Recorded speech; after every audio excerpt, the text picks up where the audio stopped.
Hi everyone, Terry Hashimoto here at ProScreen AI, and I'd like to introduce you to Jordan Young, the CEO of ProScreen. Hey Jordan, how you doing? Good. How are you, Terry? And we've got Chad Miller, the sports scientist, our national sales manager. And Chad, you've done a paper recently that's about vertical head movement or something to that effect. Could you explain? Mhm. Yes, sir. So basically, we were using the risk and fall and gait assessment within the platform to really look at athletes and their center rotational axis. And what we found is that we take a baseline of their risk of fall and gait. And so we use that as our benchmark and basically our line for them to start training. And so what we do is we use their benchmark data and then we compare that post lift. We take an additional screening of that. And what we found is that as you get tired, you actually tilt your head towards your dominant eye side. So a great way of looking at this is when you're tired driving at nighttime, what you're going to find is that you're actually going to tilt your head over towards, for me, I'm a right eye dominant, right hand thrower. And so I tilt my head off to the side. I'm a little bit different in the sense that I'm a left-handed hitter. So therefore I'm going to actually going to tilt my eye down. That's going to be make me in the baseball world very susceptible for different parts of the pitch. And so if we look at this, if I'm a right eye dominant, right hand hitting person, later in the game, my swing and miss rate will go up simply because I'm going to establish vertical eyes. So anytime that we tilt our head down, and what we found was in 97% of the folks, this happened. So post lift or post workout. This is also a huge benefit for coaches, athletic trainers, physical therapists that are monitoring athletes and really their workload management, because workload management sometimes is all about, we need to microdose or do things like that in the weight room. But in this instance, it's truly injury prevention. So we found that about 90% of all ACL injuries, ankle rolls, ankle sprains, ankle strains, are actually due to compensatory issues of athlete fatigue. So if we know that we violate our center rotational axis, which is our midline of our body and really where we pivot and we generate our rotational power, if we understand that we're going to tilt off to our dominant eye side, we can make that correction proactively and not necessarily have to limit the athlete's workload, but just really watch their posture, because that where your body's going to go wherever your head takes you. So if you think about rotational sports in general, it's about three fundamental principles: balance, direction, and timing. If your balance is off, your direction is going to be off. If your direction's off, your timing is going to be off, because you're compensating because your equilibrium's off. And so by identifying the risk of fall and gait profile, we can actually look on the XY axis. Am I being pushed to the left? Am I being pushed to the right? Or am I able to maintain center? If we maintain center, the risk of injury isn't completely gone, but it's definitely mitigated significantly. So with the software that we're utilizing through that risk of fall gait assessment, combined with other technologies such as Catapult, that are really going to monitor acceleration and speed, we're now able to look at angulation and direction combined with speed and balance, more importantly, and stability. And we can really help athletes know their body better than ever, but most importantly, hopefully mitigate risk. So, Chad, how do you, if you once you assess the athletes, they're going into their one side or the other, what's the training protocol for that, or what do you do with it? Like, how do you recover from that? Well, one thing we'll do is we'll go into the modules for the protocols, and we'll establish stability exercises around the ankle, because the ankle is number one key and point and indicator. Second thing is we're going to look at general anatomy and see if there's some sort of structurally or anatomical issue that we got to deal with. And then the third thing is we're going to put together protocols around stability. So we're going to use a lot of AirX pads. We're going to do a lot of single leg work. We're going to do a lot of things for core stability, just so that athlete can be it. But most importantly, being aware of something is probably the most powerful tool. So now athletes are saying, hey, I feel a little bit tired today. I need to make sure that my chin's staying over my belly button. Sounds very, very simple. But what that allows the athlete to do is just have a checkpoint for them that will hopefully, really be able to allow them to make an adjustment throughout the game. It's interesting to talk about that, but think about the golf world where, you're on the golf course going through fatigue and stress over a 4 to 6 hour period in the professional world, but even in the amateur world, and how even if the head starts to tilt, the eye line starts to change.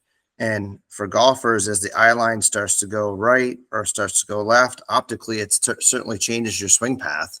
So maybe, just thinking like, hey, you get tired down below in the legs, and then your head starts to go to the right, your eye line starts to go to the right, your path moves more into out, and then you start hooking it a lot more later in the round.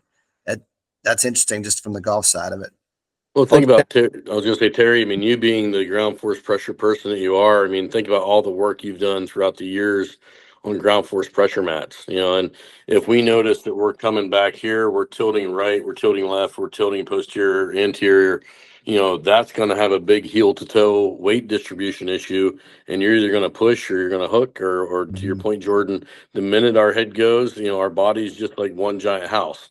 If our basement goes out, our house is going to fail.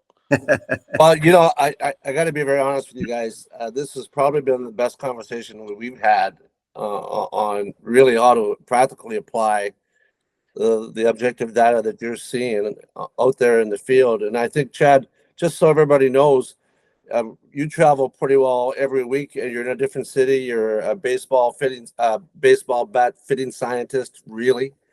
Maybe you can just explain to people what you do.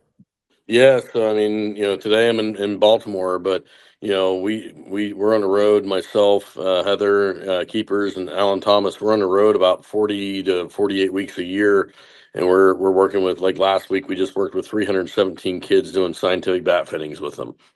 And so, with our partnership with Squares, we're really, really, really utilizing this technology to show the difference. And so we look at 24 KPIs on every athlete, and we use multiple programs. And what I love about the ProScreen AI, powered by KinetiSense, is it allows me to have a very, I always use the word quick and dirty, but it allows me to have an 80,000 foot view of an athlete very, very quickly. That's quantifiable and reproducible, but most importantly, scalable.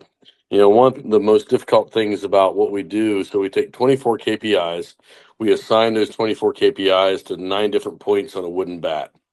And so each one of those physical parameters has a direct correlation on how I need to make an adjustment on that bat to make sure that, if you really look at the true form of why scientific bat fitting is so important, is all we're trying to do is optimize the physics equation for force, which is mass times acceleration. And so oftentimes kids will be really good at accelerating, but they do a poor job of extending the barrel behind the ball and keeping the barrel of the bat connected to the ball for as long as possible. The longer we keep the barrel connected, the more energy that we therefore transfer to the baseball, and therefore the higher the exit velocity. And then the angulation of the barrel is actually going to have a lot to do with it, and where it actually makes contact with the ball. Because if we're below it, oftentimes we're going to create good backspin. However, we may not keep our bat barrel connected to the ball for a long time. If we're on top of the baseball, we're going to create top spin. And so what's been great about watching and really learning to use the ProScreen AI and KinetiSense platform is that we're now able to look at that functional screen, align that data with the risk of fall and gait assessment, and we also pair that with the CAM study on what does that kid do really, really well, and what don't they do so really well. And what we try to do as a bat fitting is we're trying to keep that barrel parallel to the ball for as long as possible. If we have some sort of anatomical challenge, let's say we have a stiff thoracic spine, our hips are stiff, or a poor internal rotator with our backside, what we have to do is we got to make that accommodation. We always also go down to look into the varus and valgus of the foot. So is my big toe up or my pinky toe up? My big toe is up more than likely. We found 93% of the time I'm going to have whip to my barrel, which means my bat barrel is ahead of my hands. If I'm in a valgus position, my pinky toe is up, that means I'm going to have drag to my barrel because my hands are basically ahead of my barrel. So therefore, I either have to lighten out the end of the bat or I got to add weight to it. So what KinetiSense allows me to do, if I have quantifiable metrics, that makes it very easy for me. So one of my big challenges, I created the algorithm. And so, I have it written down on paper, but in the same aspect, a lot of these folks don't have the ability to that work with me. They don't have the same ideas. So we can take a very scientific subject matter and make it subjective opposed to objective and quantifiable. So with what I'm finding is now I'm able to develop parameters around the software that give me, really minimums and maximums that I can make that I can put it into a grading scale and then make it very scalable. So for example, I can work with big box retailers now to make my, I just sold this off. I sold my process off to a retailer early in the summer because of quantifiable metrics that I'm able to now put grading criteria in place for it. So I know that's a long kind of answer of what we do, but it's awesome is the more technologically advanced we get, the more simple the process becomes. Well, the end result's more simple, but the get there was complicated. But I appreciate what you're saying. This has got to be one. This is a perfect example, ladies and gentlemen, and friends and family. This of what you will see in the vault with Chad Miller and our team. There's not a lot of people on the planet like Chad, and when we have an opportunity to talk to him like we had today, our CEO Jordan Young is working on our new website that's rather amazing.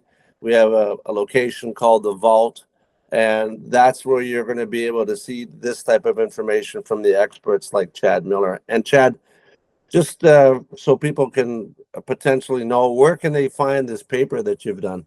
So I posted on our social media. I've got it on at Baseball Science Guy. It's also on my LinkedIn. I tend to post a lot of my things on LinkedIn, just because I have a lot more followers there.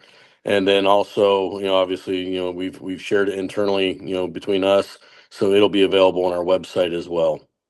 Chad, thank you so much. Jordan, I'm going to give you the hammer. You have the last word. No, I just appreciate it, guys. Thanks for being here, and we'll look for some more videos in the future. And let's get everybody looking at ProScreen AI 3D powered by KinetiSense. Thank you all.